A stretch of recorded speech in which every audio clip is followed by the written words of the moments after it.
Vahid, thanks for coming on the podcast. Hey Jack, thanks for having me. I'm excited you're here. I got a question to start with. It seems like a simple question, but I think it'll give us the vibe of the rest of the conversation. And it's probably a selfish question as well. When I get clients ask this question, I'm always just like, well, just do it. It feels good. And the question is always, why should I do yoga? And what's yoga good for? And I practice yoga and I know it feels good, but I don't really have a good answer to give them. I'm just like, go do it. It feels good. So if somebody asks you, why should I do yoga? What's your answer?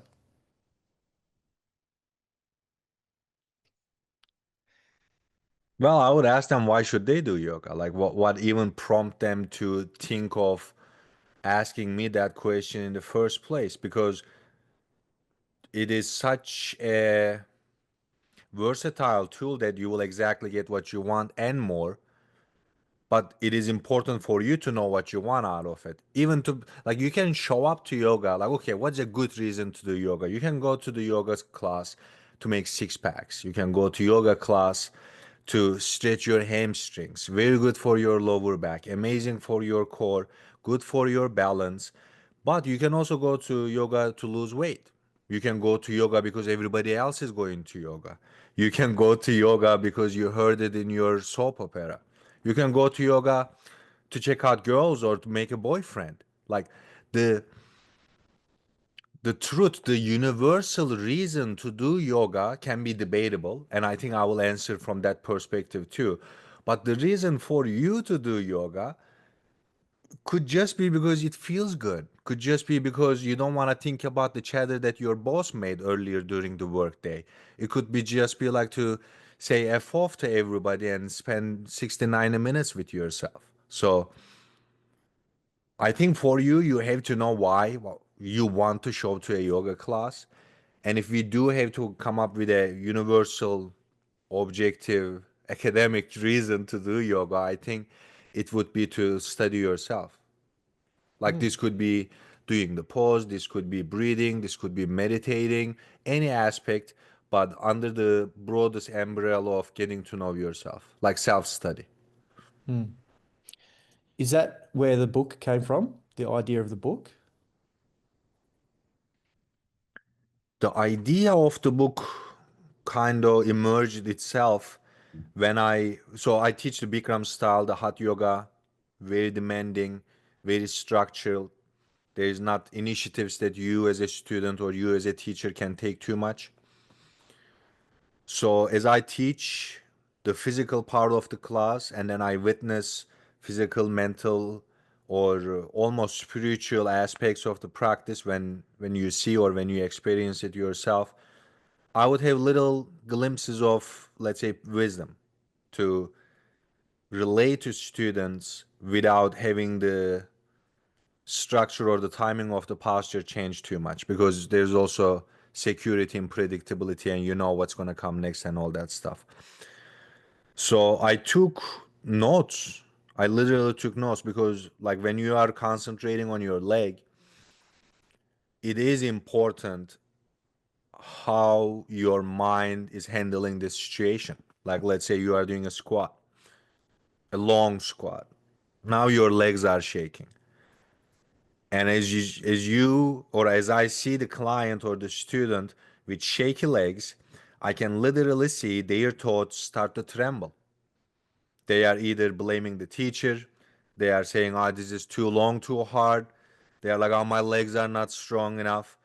It's just the commentary that they start to interpret the basic fact of trembling thighs changes the reality.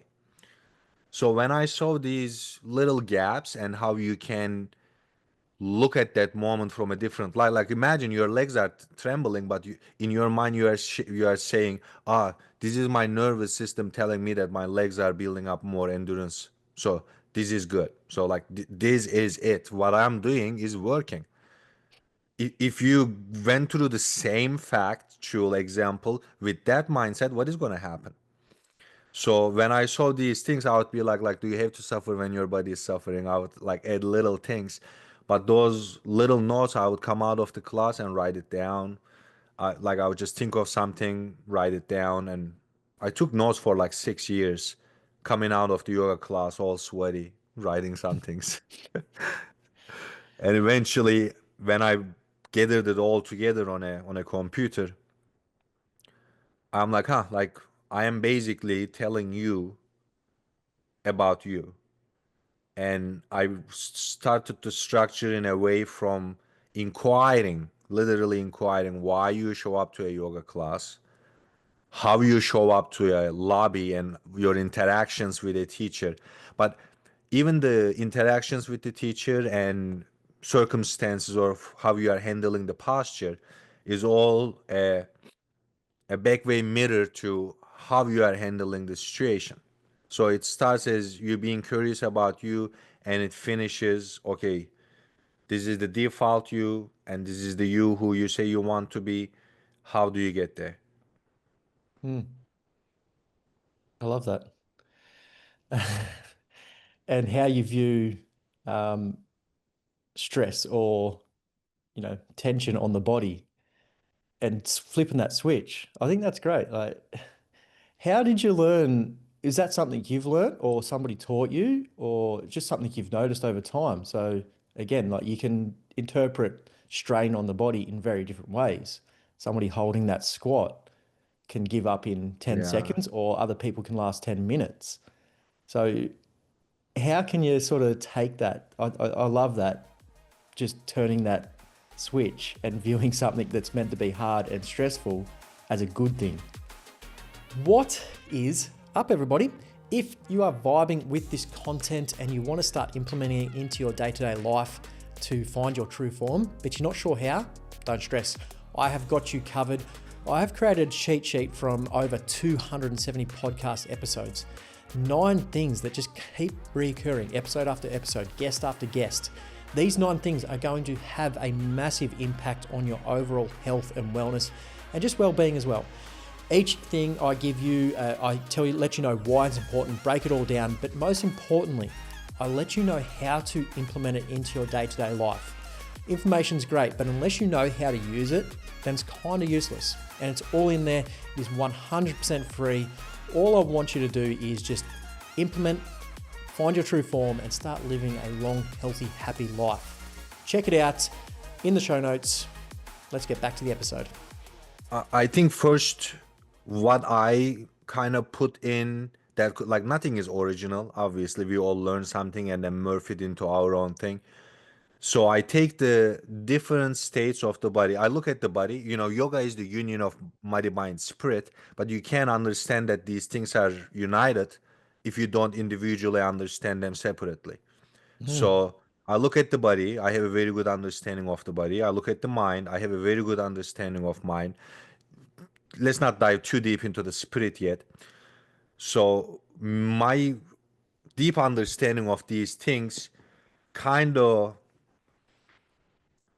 merge perfectly with a couple books that I read that I would like to maybe mention here. For example, the essays by Emerson and the book by James Allen, As a Man Thinketh. mm, When I read these books and essays, it wasn't just reading it. So, for example, As a Man Thinketh was in my car's radio for months. Like if I'm in the car, I'm listening to 45-minute audiobook. It's not a long book, but I think you can sit down and learn something in every sentence. And one of the things in that sentence, for example, there's many parables in the book, but that one specifically came from James Allen says, sour thoughts create sour expressions in the face. He is talking about how you can't hide your thoughts because your thoughts will crystallize into habit and the habits will create your life. Or another little statement was that like sour thoughts lead to sour expressions. And I am an observer of what you do. Like if you are in my class, I'm not just looking at your posture. I'm looking at if you are pushing your big toe down in the same equal balance with your pinky toe down. I'm looking at if there's a little bit of a curve under the knuckle, or if you can relax the space between the thumb and the index. Or I'm looking at not just the wrinkles on your forehead, but if they are flat, if they are closed, if the one eyebrow raised a little bit more than the other. So having all these inventory of observation and then coupling it with the study of those books, I just had to come up with my way, my own way of relating, because Emerson's essays, it's kind of heavy.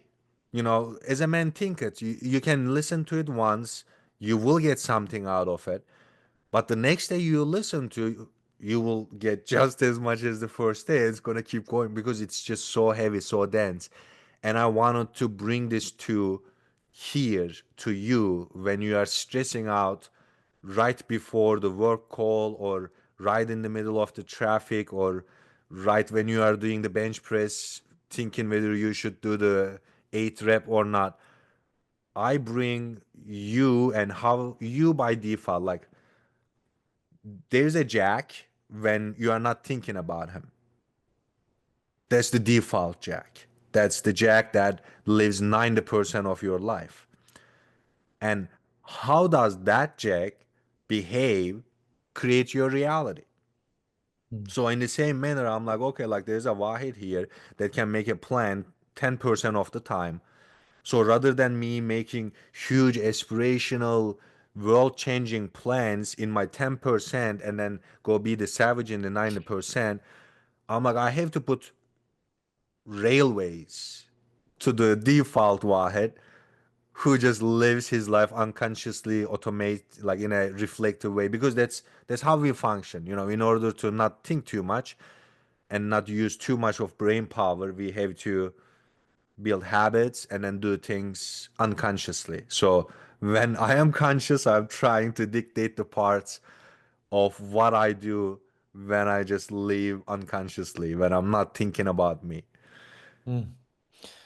That's that's amazing. I always talk about when people are chasing health and fitness goals, it's not the workout. That workout's the 10%. The other 90% is what you're doing in your day-to-day life. And Yeah, of course it makes sense with your mind as well. Like I can sit here and do gratitude journaling, and that's like 2 minutes. What am I doing for the rest of the day? That yeah, exactly. yeah. Yeah, Wow. like the person who shops the person, like who shows up to the personal training session doesn't have the problem. Like Mm, it showed up. But the one who doesn't show up, like same person we are talking about, but the one who doesn't show up and then eats the chocolate bar with the ice cream at 2 a.m., like how does the person who is going to the training affect that guy who shows up and orders the pizza or whatever? You know what I mean? mm, mm. Like these two characters of the same person have to interact with each other. Like you can't, like I can't be an avid athlete when I'm in the yoga class and then go be an unhealthy eater, binger outside of the yoga class and not have a communication channel between these two. 100%. But let's dive into this a little bit more. Like we're going pretty deep pretty quick, and I've got a few other points we'll get into. But how would somebody go about trying to, that 10% they're working and they're doing really good and they're the best person ever? How do we expand that from 10% to 50%? Like I think the freest, the most liberating thing is that we cannot. Like as a human being, in this physical material world, we have limitations. I mean, yes, your energy is limitless, mind over matter, but the mind is the matter here. Like the problem is the way we think. If I think that I should be able to perform at my 100% at all times, I'm delusional. I have to sleep, I have to eat. Like I'm having a good time here, I'm gonna get stressed out back there. But out of all these characters, who is doing whatever they are doing in their lives, there's another part of you that likes to do the calls, that likes to stay like you have to be like a CEO. Your CEO doesn't went down and then send the package. If he has to, he will, but he has, like Jeff Bezos was saying one day, as a CEO, I make 5 decisions a day. And I'm like, wow, like as a CEO of my company at that time, I was making 250 decisions. I was the designer, marketer, teleadvisor, everything. But then Mm, you dial your 100% functioning capacity persona, or your true self, let's say, you dial your true self to a point that it only has to make very strategic, very important decisions. And the rest, your habitual self, it just goes about its day. So how do we how do we expand that is, I think, the first recognition that we cannot function at our best at all times. So when our best shows up, he should make a plan. Like this, why, like, I think I'm smart, but why I think I'm smart is that I know I'll have 90% of idiot times. Like I will have the period of being completely stupid in my life. So how do I make a plan for that time? I think a stupid person doesn't know that they will make a stupid decision. That's why they think they are smart. So mm. maybe just accepting that, hey, this is the dynamic of my human experience. And when I'm at my best, I make the decisions. So all the other guys have a guide when they are stressed. Like I don't really think if I'm stressed in a work meeting anymore, because before I would make, like, do I ask for the deposit? What do I make? Like I would have to make a lot of decisions in the moment when I'm stressed. But when I sit back, I'm like, okay, these are the decisions of how I write a contract and how I deliver it. The next day I show up, I'm talking to the prospect. They ask me some question that is relatively emotional or stressing, but I don't have to process that question anymore. That question has been answered by my true self. It's like, no, Mm. this is what we do. And if it's not okay, then that means we are not going to work. You also have to, like, bear the consequences of those decisions. But life becomes easier when the stupid side doesn't have to make the decision. People ask me, like, are you a leader? Are you a follower? Are you this? Are you that? I'm I'm an anarchist against a rule that doesn't make sense. I'm a creator in the absence of a rule. I'm an avid follower if I created the rule or if the rule made sense to me. Like I'm all of this, not one, but I just have to, I shouldn't argue against what I believe, because what I believe have got there with too many arguments. Like it qualified to be there because I fight everything. But once something is said and done, I'm a follower. And that definitely comes through. Like, I find good coaches like yourself understand yourself. And by understanding yourself, you can project that and you just come across with all this understanding, all this confidence, but just in a natural way. And you definitely have that. Do you find that, again, yoga and going into those deep poses and putting yourself in uncomfortable situations helps, I don't know, find that self and helps you understand yourself in those situations? But how do you come to understand yourself in a way that comes across as you are now? The dramatic answer will be because nobody would. I Okay. I think I was a very sensitive person growing up. I needed desperately somebody to understand me, to find ways of catering to my intellectual or emotional depth. And I'm not singling myself out. I think every child from the get-go is just enamored with this amazing wonder about life. Like, you don't know. That's the best place. And you just wanna suck it all. But then early on, I understood. I looked at it and I'm like, these, like, I'm asking about God, philosophy, everything, like every other kid. And then kids either fight the answers that the elder gives or believe the answers that they give. But I understood from a very young age that the people that I was asking questions to did not know the answers. So they would either make it up or be angry or be insecure. So this was kind of like pulling a rug from your feet. It's just tough place.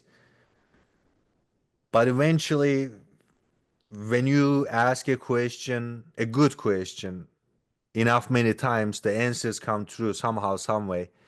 So how how did I have to become this? I don't. I was just always curious. Like when I was growing up, I knew the stories of people retreating to caves, going to mountain summits, meditating, fasting, doing all these different kind of things to over like to go beyond themselves. And I spent my 20s trying to get enlightened. Like I did everything to be enlightened. Stayed in caves, I fasted, no water, no speak, no light for 10 days. No enlightenment came true, honestly. Like it was just another way of denying me. Like I'm a person who is just an average regular person, normal. And then you notice that there's no normal. Everybody is kind of normal for themselves, whatever you make normal to be. So I think after accepting that this is it, this is life, and it is so beautiful because this mundane, normal life has amazing treasures within it. Like you are a unique person, you know what I mean? And your time is limited. So after most people also don't think about death. Like death is like a thing that we as society don't really think about it. Like personal death. Yeah, people die here and there, all over the place. Kids die every day. But you never really think you will die. And when you start to think about it, you generally freak out because all of a sudden you notice that, hey, like, it's gonna end. And Mhm. after that panic also passes away, the true beauty of life emerges itself a little bit in the form of temporary, in like being a finite experience. Like you should be so happy you're not gonna be here forever. Like this will pass into something, but then you have to think, okay, what is this is gonna turn into? Now you get curious about life after death, whatever that might be. And just the more you think about these things without being negligent, ignorant, or resentful about these concepts, the more those concepts open themselves up to you. 100%. And I think you're right. A lot of people, when they go, like they feel like something's missing, they start looking external.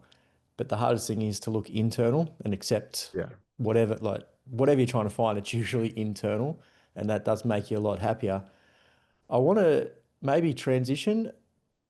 I heard you talking to a friend on one of your social media posts, and I heard something, and I'm not sure if I understand it or not, but it seems aligned with this and understanding yourself.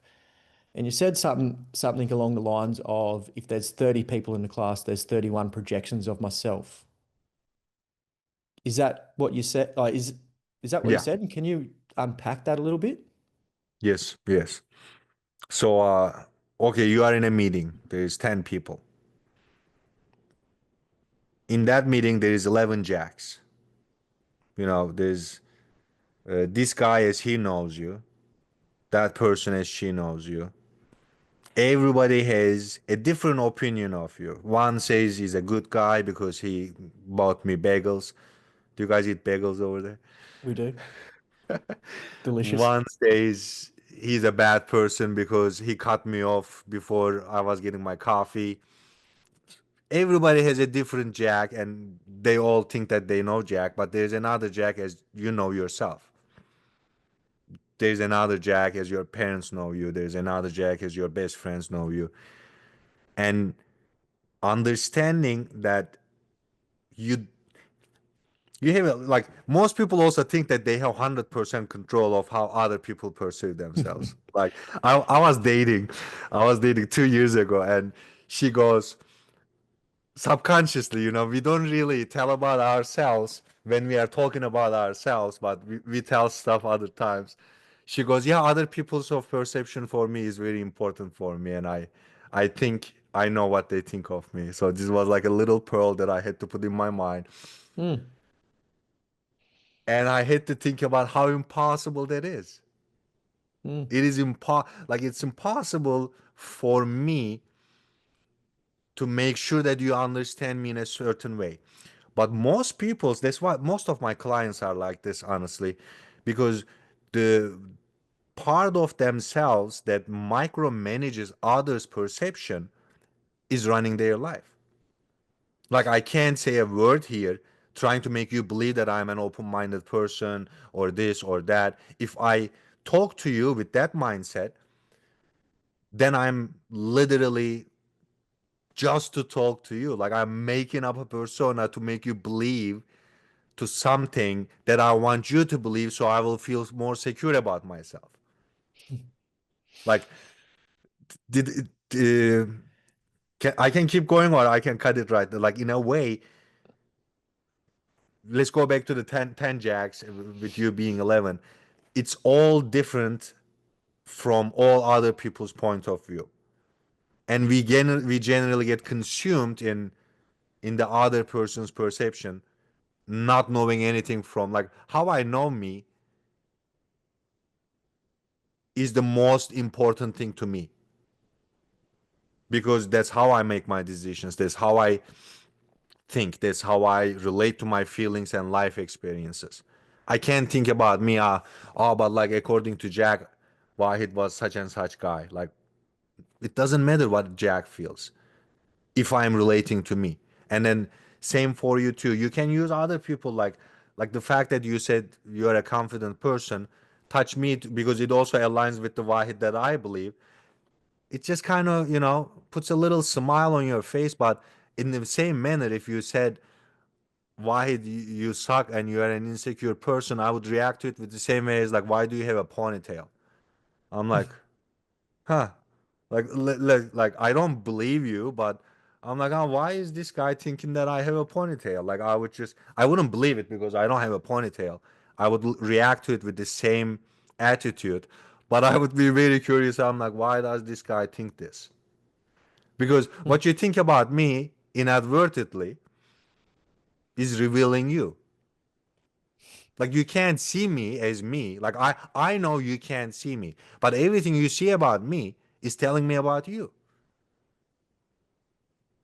That's why like I also don't I'm very careful like talking with other people in the sense that most people just tell stuff about themselves at all times, but they are talking about their colleague.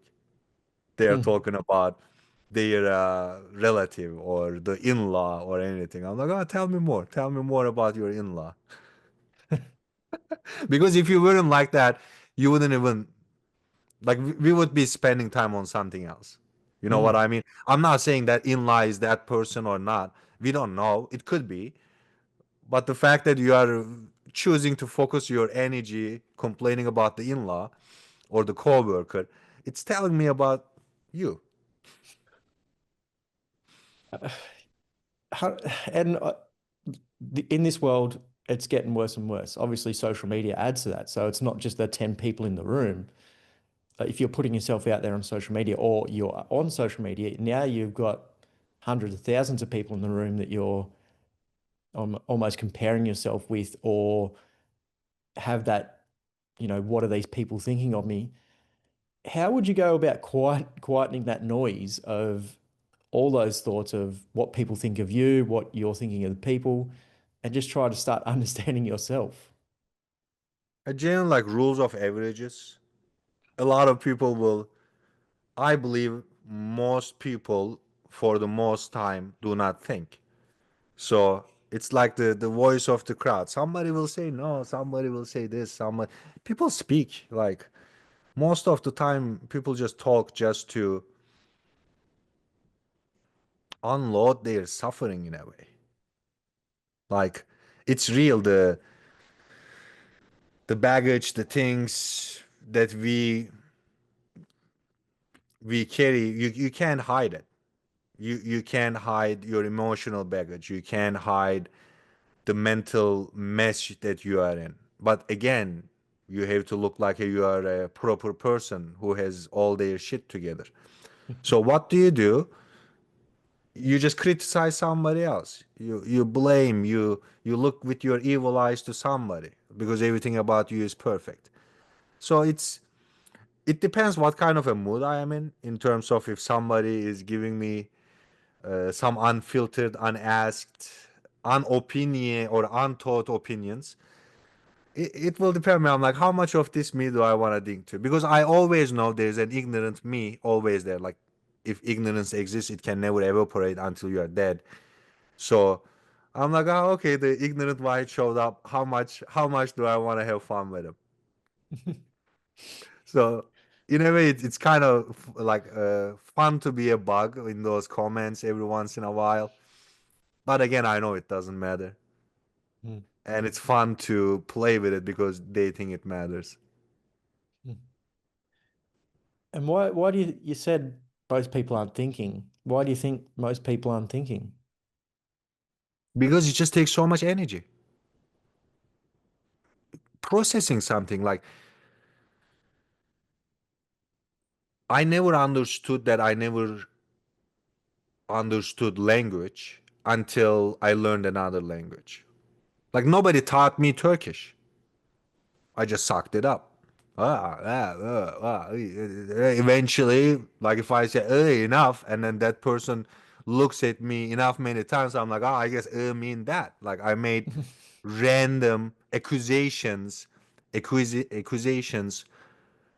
of a vocabulary that, or like sounds, or like inventory of sounds that now I am blubbering and somebody blubbers back and I call it communication.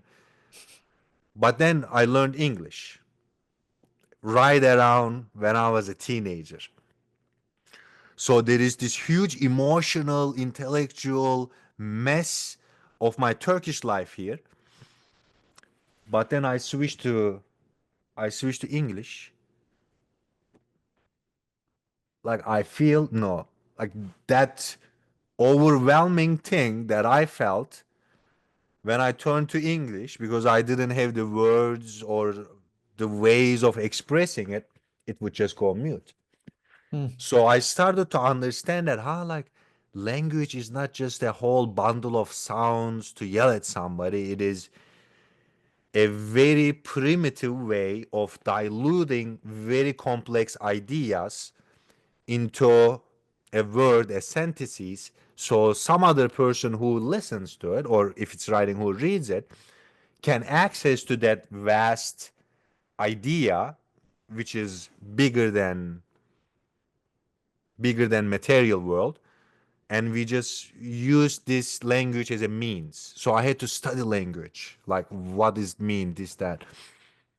And when you go a little bit deeper to this, the dilution of language is your brain's, your mind's way of diluting, because an idea dilutes down to a thought or a bundle of thoughts, and then if you have taught it well enough, then you can put it into words. So I understood that I didn't know how to think. Like my reactive Turkish mind is nothing but a bundle of reaction and responding reaction. It's like a spaceship when another spaceship is just like electrons, whatever. I'm trying to have some kind of an image like that in my mind. But then I'm like, I have to study how to think. Like, first thing is thoughts are semi voluntary. Like, you don't have full control of your thoughts. You can't not think, mm, but you can choose how to think. Like, it's like a puppy in your mind in the beginning. You can't tell the puppy not to bite the shoe, but when the puppy wants to bite the shoe, you can give the puppy a chewing toy. All of a sudden, with enough many repetitions, the puppy will stop chewing the shoe. Or you can, reward or punish them. It depends on your philosophy. But then I'm like, like Most people don't know how to think. Nobody taught you how to think. What is thought? How does thoughts generate themselves or reinforce themselves or destroy themselves? How real is a thought? None of these are subject matter. We just like, did you think about it? Yeah, I thought about it. I think yada yada yada yada. What did you think? How did you think? Who taught that thought? Hmm.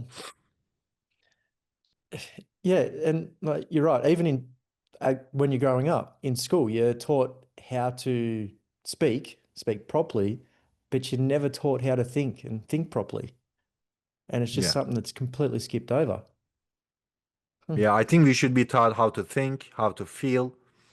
Jim Rohn says, 100%. you can't trust your emotions. Your emotions have to go to school to be educated into expression. I might have paraphrased it a little bit, but it was something to that extent. Like yeah, you have this raw emotion sensation, but you have to synthesize it. You can't just act on it. Mm. And I think a lot of people just do that. They hear something and just react and don't think and just they just talk without thinking. Yeah. And yeah, obviously a lot of the time, you know, the projections come out wrong, their thoughts come out, well, they're not even thinking, so the words are just wrong to how they actually think. Mm, I mean, like honestly, that's exactly what depression, anxiety, that is the root of it. Like let's say depression. I'm going to simplify something that's multifaceted and deep layered, but it's an emotion shouldn't last, like in terms of your nervous system activity, it shouldn't last more than 90 seconds. Like an emotion pulses, your nervous system takes all those stimuli, and in terms of biochemistry, it should just settle down in 90 seconds. But an emotion comes and then you think something about it, and then other emotions, like that thought triggers that same emotion, and then now that that emotion triggered again, it lasts a bit longer, and then let's say this is a breakup. Now you are not just thinking about sadness, now you are going through some memories, and then those memories make you a bit more sad, and then that sadness makes you think a little bit more sad stuff. It's just like a self-feeding loop. mm, But the beautiful thing is, although it's less powerful in terms of from our survival system, like we pay more attention to negative just to make sure that we survive. But if a positive emotion comes and then you think positively, and you will probably act positively, and that will make you feel a little bit better, and it will also put itself onto that same feedback loop. mm. I did a post yesterday that is exactly along the lines of this. One of the things was you got to meet emotions with emotions. So if you're angry, you can't be happy at the same time. So you got to choose one. So if you're angry and you want to change, try and do something that makes you happy, and then you'll be happy. But obviously, it's easier said than done trying to Yeah. control those mood swings. All right. So another one for you. On Earth, there is only one way you can have a subjective experience through yourself. So that's out of your book. Can you dive into that a little bit?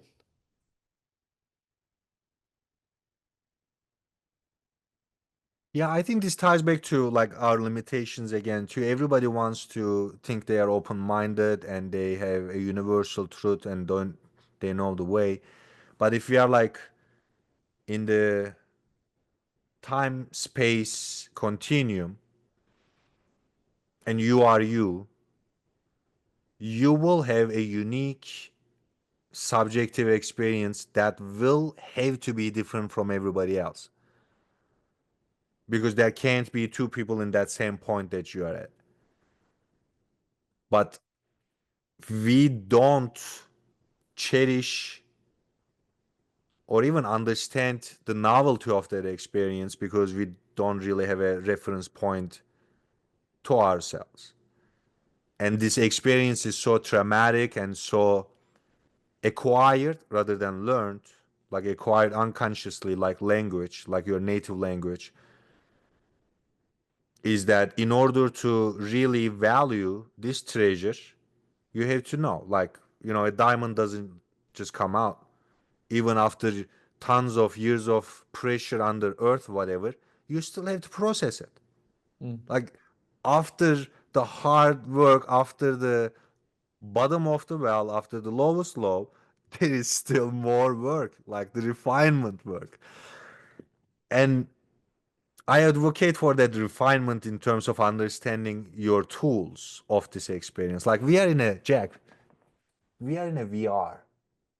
Like, let me talk about VR a little bit and then Yeah. let me relate it. Yep. My friend had a VR set and everybody's having a fun time. And I'm like, I should be having a fun time. I'm having a fun time. But from a different point, I'm just looking at it and the guy goes like this. And I think it was like lightsaber or something, such a fun game. Like you just cut cubes to the beat. Everybody's having a fun time. And I'm having an existential crisis here. I'm like, his body looks stupid. He is just doing this, but he is having so much fun. And eventually they ask me if I'm going to play, and I wanna play. Like the one, like I just wanna play. Mm. But I'm also having an existential crisis. I put the headset on. I got in there. It was emotional, like not the game, just the mental state that I am in. I cut chop chop chop. It was awesome, and somebody was taking a video of me as I am chopping the cubes. And I'm reflecting on this. I went into this virtual reality, which was more exciting or more stimulating than the base reality of world, the material reality. The virtual reality was more exciting. I was more engaged. Mm. I was just having more fun. But the people of the physical world could see me, but I couldn't see them. To me, they didn't exist. The physical bodies, the fairy tales of physical bodies didn't exist in the virtual world. And I take the goggles off, I watched the video, I came home, and I'm imagining me as a conscious, pure form of conscious, aware of everything, knowing of everything, within everything, just that one thing that is everything. But then somehow it comes that there is this physical headset. Me, as the pure conscious form, wanted to have fun and then acquire a physical body to go through a physical material world. Now I am thinking all the consciousness around me is still watching me, just like the physical people when I'm in the VR, and I have no idea about them. And I'm just so invested in this virtual headset, physical biomass, that I forgot the consciousness. And I'm just running because I want to get another client or I want to finish this meeting to make it to the next one. And the consciousness, the whole one self knowing, observing, self sufficient consciousness is just looking at me. And I hope it's laughing because I'll get back. So I valued that individual experience of the VR reality so much that hey, like in order for me to make the best of this VR, I have to get to know the tools that I am living this experience, which is your body, Mm. your brain, your autonomous nervous system, and the intellectual part that you have to understand how to think, how do thoughts work. Like, do I have to believe everything that I think? Do I have to think everything that comes to my mind? These were kind of very crucial. Yeah. And I Yeah. think just to like take it one more step to religion too, I think that's what heaven and hell is. If you know that you are in a VR, when they take the VR off, you're like, ah, I'm with my friends again. Where's the beer? because we were here, you were taking a video of me. But Mm. if I forget that I was chilling with my friends and then those ice cubes were my reality, all of a sudden the ice cubes and my highest score of 1 million, whatever, evaporated, then I would be in despair. I'm like, everything that I hold dear was just numbers, like digital. So, yeah, I tied it a little bit deeper because I feel like it was my service too. But yeah, Yeah. one way of this physical experience. Man, I had goosebumps when you were telling the story about the VR, and it like far out. You're right. Like, you, yeah. All right. Let's bring it back up a little bit. I'll get Let's come lost. back. I'll get lost. I'll get lost. Um, we'll probably get even more lost with this one. I love this one from the book as well. One of the hardest things in life is to do something you aren't convinced you should be doing. Yeah. Isn't that so true? Mm. Do you remember where and what you were doing when that thought come to you and you wrote it down?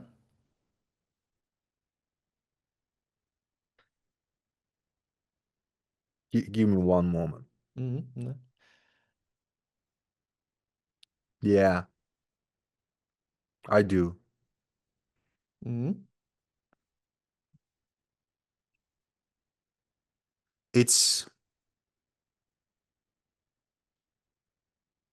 I'm trying to decide whether to dial this down to another relatable example or I should give the one that is in my head. But it is about staying alive. Like life is so easy when you know what you are doing. It doesn't matter what you are doing is something big. Like I don't want you to save the world. If you believe that you should be getting that promotion in work, that's your life force. You will get up, chase the promotion. If you think you should make the million, by all respect, please make 2 million, make more, make a billion. If you believe that you have to get that hot chick or this wealthy man, please get it. Like there's a why. If you believe you should lose weight or love your family, please do so. But when you don't have that why, then you don't get out of the bed. Like when you don't get out of the bed, like sleep begets sleep, inertia begets inertia, and living becomes the hardest thing. Mm. Just living. Like, why am I going to get up? Why am I going to go teach a class? Why am I going to meet this client? Why am I going to get that car? Like, why would I even drive? What's going to happen if I just eat out of the pasta tray? Like, it's nothing makes sense. There's no why. Like, you just don't want to live when you don't have the why. You don't want to make the money when you don't have the why. You don't want to go on a date when you don't have the why. So even the littlest thing becomes the hardest thing when you don't have a reason to. But if you have a solid reason, nothing. Nothing Mm. gets in the way. No bad weather, no annoying uh, passenger, nothing. Nothing will get in the way because you know why you have to do what you gotta do. Mm. So there's all these things we know we should be doing, but we don't. Yeah. So how do we find that why? Because you don't believe you should be. Like maybe somebody taught you, maybe it's my example in high school. Like I should be playing better basketball. I'm 6'4". I'm the tallest guy in my high school. I'm the most athletic guy in my high. It wasn't like I wasn't athletic, but just basketball was not my sport. I never understood it. To this day, I enjoy watching it. I never understood it. Like the inner game of the game. You know Mm. where the ball is gonna go before. I just never had it. I didn't have the neck for basketball, but I should play basketball. You got the arms. I should be before every practice. I should be playing this. I should be loving this. Like I didn't love it. I was happier just I would get up. in the morning, run around my boarding school, and then people would look at me because like there was no track game, or in my high school in the town that I grew up, there wasn't so understanding of just running. It wasn't a thing. And then they're like, why do you run? Like, what's wrong with you? But everybody loved when I scored a goal, like basketball. I was a very good player. I just didn't. I wasn't it. You know what I mean? I just did it because everybody should. So if you ask that Wahid why he didn't make a better college team, he didn't believe in himself. He didn't like I would be saying I should play more just because my coach appreciated that I should play more. I didn't necessarily want to. Maybe you say that you should do this, you should do that because of an ideal persona that you wanna appeal to somebody. Like my dad will like me if I did this. My wife, my husband will like me if I did that. I should lose weight. I guess that's the most relatable one too. I should lose weight. People subconsciously feel safer fat, Mm, because some other early life experience, like in their brain, in the deepest of the beliefs, they are safer when they are fat. Like if I am 6 foot 300 pound, or like a tinier example, if I'm like 50% obese, it doesn't matter how it looks or how you think, I just feel subconsciously safer. But then my partner thinks that I should lose weight, so I come to you, I'm like, I should lose weight, I have 50 pounds overweight, or I should do more push-ups, my girlfriend will like me more with bigger shoulders. Like maybe you find more in you when you are a flimsy, lanky person, or you just don't want to, your subconscious brain is living the life that you want to live. I'm telling this to everybody right now. Like the life that you are living right now is the life that you wanted to live, and the life that you believed you deserved it. So if you don't change the actual belief of why I should do this, or the person or the persona that sticks to that thought, you will never, you will never find that why. mm, Because that why is outsourced. That's not your why, that's your partners, that's your families, that's your sisters, that's your brothers' why. What is your why? So, yeah, like those people gotta find themselves. mm. Doing the hard work and looking inward rather than outward again. Yeah, yeah. Mm, Like, especially now, people were getting mad at, like you just do this for likes and social media. Like old baby boomers would talk down on millennials, and people are doing this just so you get more likes. And I'm looking at you, okay, you didn't have 300 people following you when you were growing up, but you did everything so your this and your dad and your this liked you better. Like you did certain things to get certain people. Like this is a human need. We want to be seen, heard, approved, cherished, loved, and secured unconditionally as an entity of a human being. So you are judging those people the way they outsource their own needs, but you are not looking at yours. mm, Yeah. mm. Let me ask you this then. If you could get every single person on planet Earth to do one thing, physical thing, every single day, but they had to do this one thing, what would you do? What would you get every single person to do? I would make them exhale 2 seconds longer every time, Okay. Why? or have their exhales definitely longer than 4 seconds. And within 2 minutes, we will experience world peace. I'm not selling you short, 100%. The quantum leap we would go through, and I'm just using a buzzword like quantum leap, but like the drastic change that's going to happen in 2 minutes if we all start to exhale 2 seconds longer every time would be unrecognizable. And that's why we don't do it, because it Mm. will be such a huge change. We love drama. We are used to problems. We like chaos. I 100% agree. A lot of people just, again, aren't thinking, and the breath is just so important. Any tips on like where people should start to think about breathing better? Like right now, as we are talking, my dear lovely audience, pay attention to your exhales and find the end of the exhale. Like, can you exhale more when you think you are done?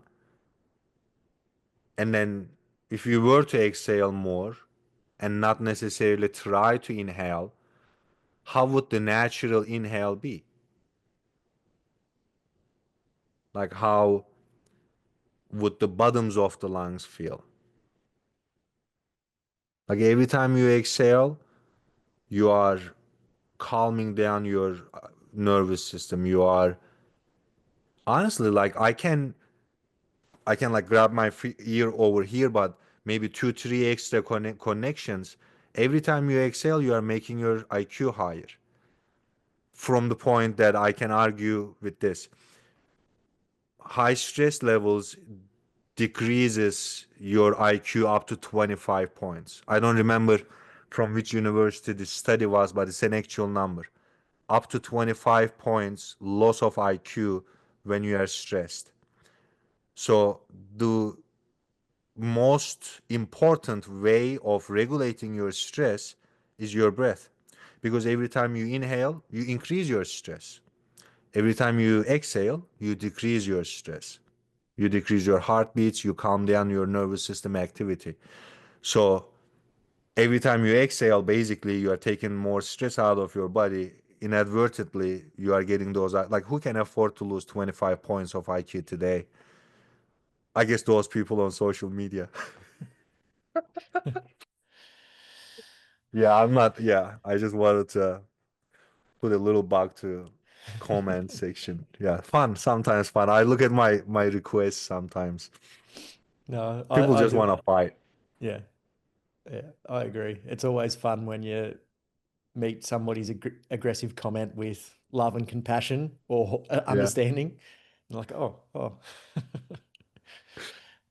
The next one, I'll just be like, just take a few breaths. I'm sure that'll go down well. Yeah, no. Like imagine telling somebody who is not relaxed, relax. Like you say Yeah. relaxed, they're like, I'm relaxed. Um, I don't think we've even touched on the book. You've written a book. Yes, sir. I think I started and then we just got sidetracked for an hour. Uh, what can people learn from the book? I'll read the subtitle. Meet yourself through the mental dialogues and stay in charge of who you are. So I will Mm, introduce them or I will prompt them to get to know or get to think about who they are when they are not thinking of it. mm. Who are you when you are not observing yourself? And how to quote unquote manage that you into who you actually want to be. Like you are the master and you are the slave. You are the experiencer and you are the experience. Like you are the subject and the object. So I introduced to those two separate roles and how to navigate this dynamic mindfully rather than in a chaotic way or an unconscious way. Through the practice of yoga or just, It is I structured the book around the postures of Bikram yoga series because I started that and I didn't want to necessarily change the structure to attract a wider audience per se. But I am talking to everybody who has a body and who has a mind and who has done one squat or something, who has done something physical. So it's relatable. But the whole language around this is minimal yoga instruction. There is some yoga instruction too in terms of what to do with the arm and leg and whatnot, but maximum mental reflection. mm. I think that can go a long way outside of yoga as well. Even moving weights or moving your body in the gym, I notice when, people in those scenarios where you're moving through space, people just aren't connected with their body. They're not connected with the weight. They're not connected with the energy. And the people that can get connected get way better results. Yeah. and start to understand things very differently. So, yeah, I'm excited to dive into it. Yeah. No, it makes for my like I do weights a little bit, and my mood and where my mind is effectively changes how much weight I can bear. It's crazy. Like you are pushing the weight, and if you are feeling like if you are pushing the weight from the point of your elbow or the shoulder, or you are not even thinking, you just can't wait to get the weight off, so you go to your dinner. Completely different exercise. Yeah. And there's just so many more takeaways. Like you start understanding, you can do different things, you're more capable of things, you can have patience. Um, I just want to, I was going to wrap up, but I've just got one more. I was having this debate the other day with another coach about what comes first. Should you strengthen your body first, or should you strengthen your mind first? Or is it the same thing?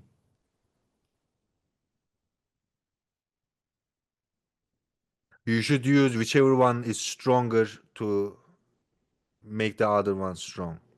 Hmm. Like if you're a kid, I'll start with your body. Like if you're under 25, I'll definitely start with the body.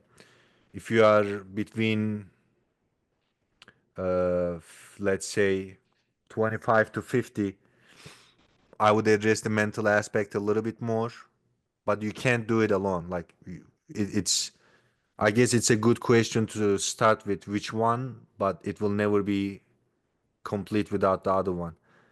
And for a person like let's say our age, I'll look at them. Like, are they stronger mentally or are they stronger physically?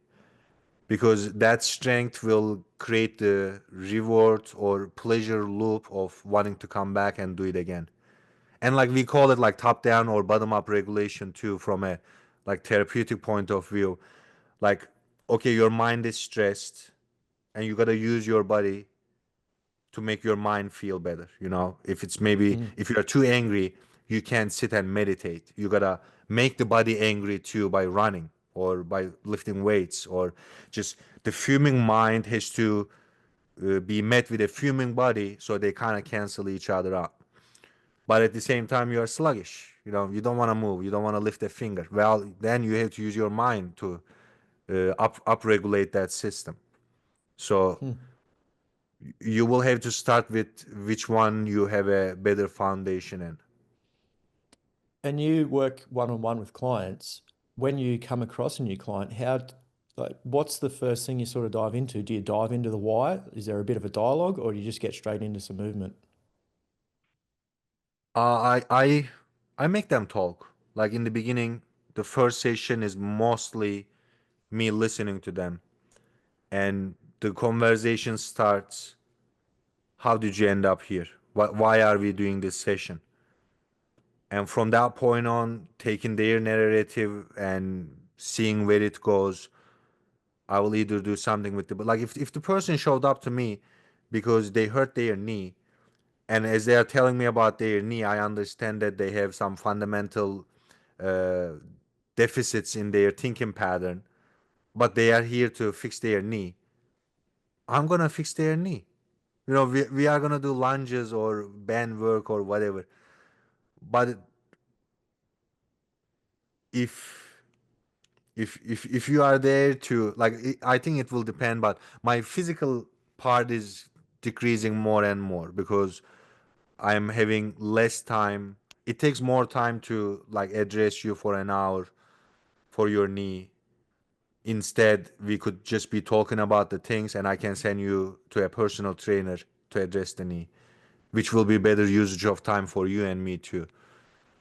But definitely none. I think this is the problem with spiritual people or athletic people or mentally strong people. Out of these three realms, whoever you are strongest in, you think it's the best. Mhm. Like a physical person will think that, oh, it's all about the body, nothing outruns the body. A mentally strong person will diminish the qualities of the body and, philosophize about the spirit, but not really give it any credit. and a butterfly from Hawaii, who is on ecstasy and experiencing the beautiful parts of spiritual life. They are like, nothing matters but the soul and the spirit. They are all in the same ditch. Like it is the union of those three aspects. And I think that the easiest way of relating to your spirit is your breath, like breathing. Don't make it a woody goody deep stuff. Like if you are breathing, that's your spirit. If you are thinking, analyzing, reflecting, that's your mind. And anything material is your body. Mm. And they all have equal rights on one stool. The other two won't carry in the absence of one. Definitely. Love that. So good. Let's finish it there on that note. Where can people find you, learn about you, get the book, and all that sort of fun stuff? They can check out my website if they want to learn more about what I do professionally or privately from wellnessassemblyservices.com. They can check out the book on Amazon, Practice Beyond the Posture. Meet yourself through the mental dialogues of yoga and stay in charge of who you are. There's Amazon over there. Is it Yep. common? Yep. Okay. And if they want to connect me personally, they can find me on Instagram at ACOSKUN. I'll put them all in the show notes. Vahid, thanks again for coming on the show. Jack, this is great. I really enjoy talking with you. Yeah, Mm. thank you Uh, so much. Just I will have a blubber of words that will all mean thank you. But yeah, I'm just feeling it. Thank you so much. I appreciate you. Thank you. If I was to coach you for the next 30 days on your habits, your nutrition, your sleep, your fitness, do you think you'd feel like a new person? I see this all the time. People getting excited after watching a YouTube video, listening to a podcast, or downloading a PDF. They have all this good information, but then they fail. A, because they don't know how to implement that information, or B, they haven't got anybody holding them accountable to implement that information in their day-to-day life. And that is exactly why I created the 30-day reset. So we can work together every single day for the next 30 days. I'm going to show you how to build a rock solid morning routine. Make a workout routine that fits into your life, that works for you instead of against you. How to eat for your goals without tracking calories. We're going to work on the fun stuff, stress management, sleep, and then we're going to build a strong mindset so these habits last well after the 30 days is done. I am obviously excited to help you in this next 30 days. So let's get started. Stop watching the YouTube videos, podcasts, all that sort of stuff, and let's just start making real change that lasts for the next 30 days and beyond. Okay, stop waiting. Let's get into it. Let's go.